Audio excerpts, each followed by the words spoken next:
pleasure to introduce our next poet for the evening, Nina Robins.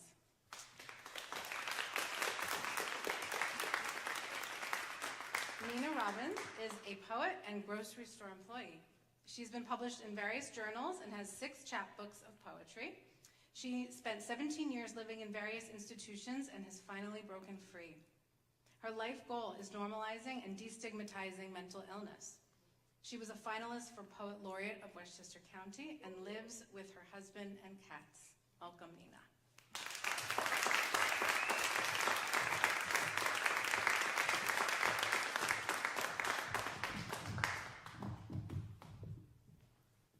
Hello.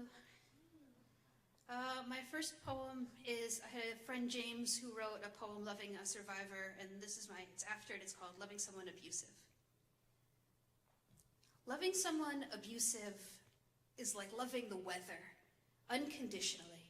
But it isn't a rainstorm in your town, it is a rain cloud with a hose going through it directed at your face.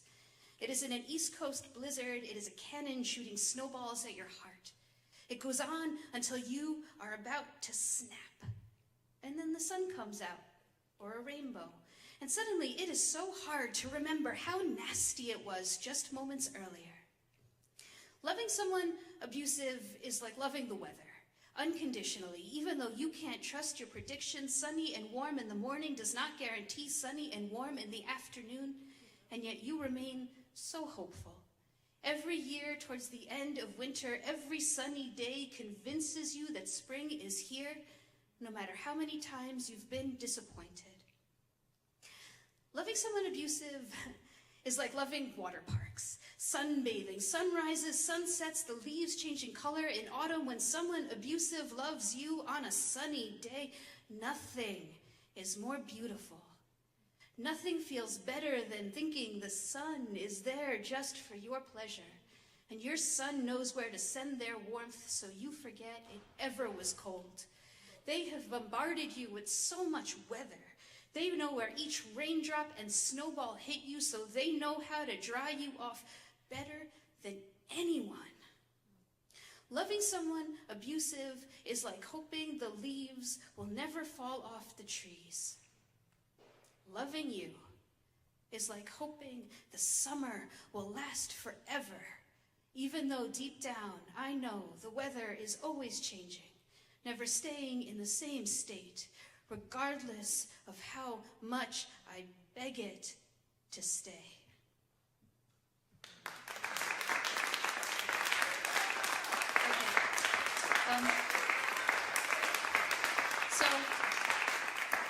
I'm going to take a little risk with this one. My husband and I were not having children, and given everything that's happened politically, this is about, I got my tubes removed, and it's about that. It's the first time I'm doing it off book, so we'll see.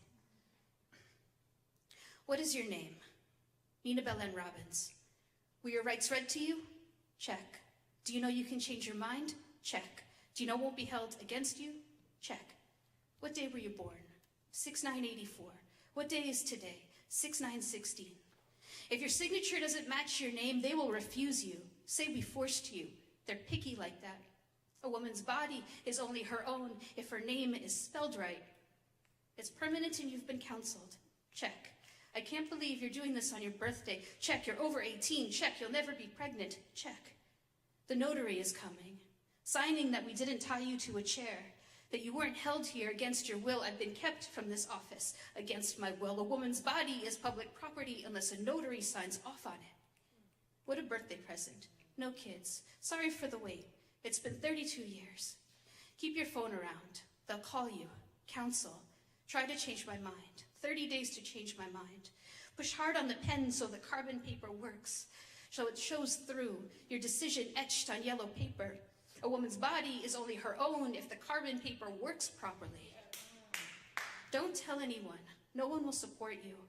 A woman's body is only her own if everyone supports her. 30 days. No fallopian tubes. A 32-year prison sentence. Finally done.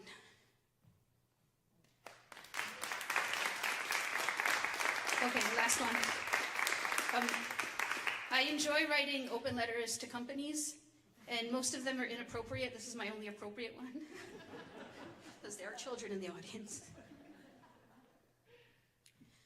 Dear Nabisco, I have noticed that you have come out with new Mega Stuff Oreo cookies. I'm assuming this translates to triple stuff, as opposed to double stuff, or the original regular stuff. My customers are buying it nonstop. So excited for all the stuff. Nothing in the cookie business tastes as addicting as Oreo cream, and maybe your new Mega Stuff Oreo cookies will ensure that my customers finally get their fill.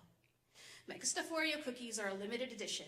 This means in a few months they will become obsolete, leaving my customers feeling all Oreo empty inside. The double stuff, which once were such a treat, will no longer satisfy their cravings. They will start buying more of them, wanting more, trying to fill the void your Mega Stuff cookie overload will leave. Nabisco, although my customers have not caught on to your goal of creating unfulfilled Oreo stuff cravings for the rest of all eternity, I am on to you. As tempting as it is to buy your new Mega Stuff Oreo cookies, I am refraining. It's bad enough double stuff has already made regular stuff obsolete. I will walk past the cookie section and fantasize about all that stuff. Vicariously buy it as my customers stock up. Imagine the mouthgasms it would give me. But you will not win. I will ring my customers up in silence and not warn them. People refuse to admit that they are being fooled. But I am on to you. You can't trick me with your stuff fulfillment promise. I will not let you ruin regular stuff forever.